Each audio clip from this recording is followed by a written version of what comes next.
Hello Connections, it's Mike here. We're on video 8 of the Happy Manager video series, and today we're going to talk about mental health, promoting good mental health, reducing poor mental health.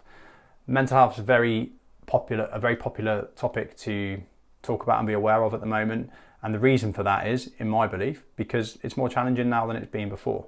So why is it more challenging now than it was, say, 50, 100 years ago?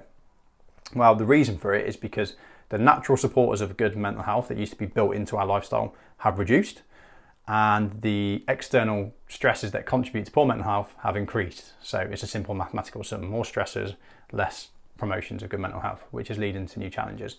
So what that means is that, like with our health overall, if we don't consciously do things to make it good, the chances are it's going to be bad. So what are the things that used to be built into our lives that reduced us, the likelihood of us suffering poor mental health? We used to talk to people. Okay, what's one of the most in-demand services for poor mental health right now? Psychology and counselling. Talk to people.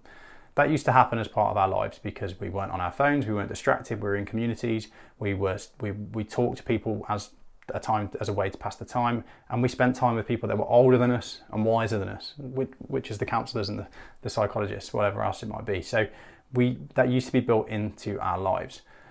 We also had less things to worry about. Okay, the things we did worry about might have been more serious, such as if it doesn't rain, the crops won't grow and we might starve to death, but we had a less volume of things to worry about. So we talk to people is the main thing that's changed.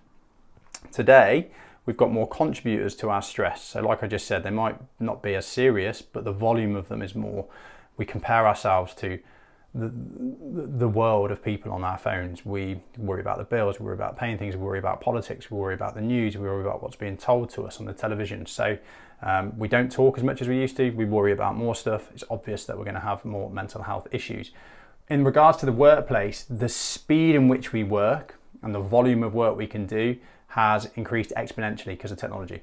So our jobs are much more mentally demanding now. We have to think more and we can do so much more work in the same period of time that the brain just gets overloaded.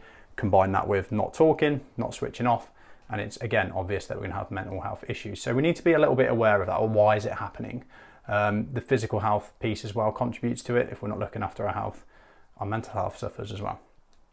So what can we do to handle it better in the workplace and in our lives? The first thing is to embrace it. Don't be fearful of it. If you're scared of poor mental health, you're going to create more poor mental health, potentially in yourself and in your teams. The irony is that if we don't expose ourselves to anxiety, worry, stress, we can't grow. If we just stay in our comfort zones where we're not exposed to those things, we end up not growing, which ironically leads to poor mental health because we feel unfulfilled in our lives. So we have to expose ourselves to those things.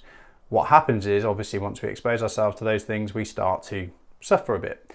The key thing here, I think, as a manager, as a leader, is when that happens, which it should happen because you're pushing yourself and being a role model, is that instead of being ashamed of it, or instead of not talking about it or trying to hide it away because you're a manager or a leader, I think the key thing is to share it.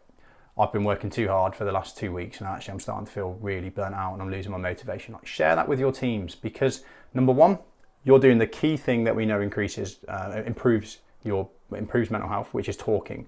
And number two, and this is probably the most important thing when we think bigger picture, is it makes people realize that everybody has stress, anxiety and worry. Because when managers and leaders don't do this, and I've been in this position, I've done it myself, when they don't talk about their own experiences, number one, they carry on doing it.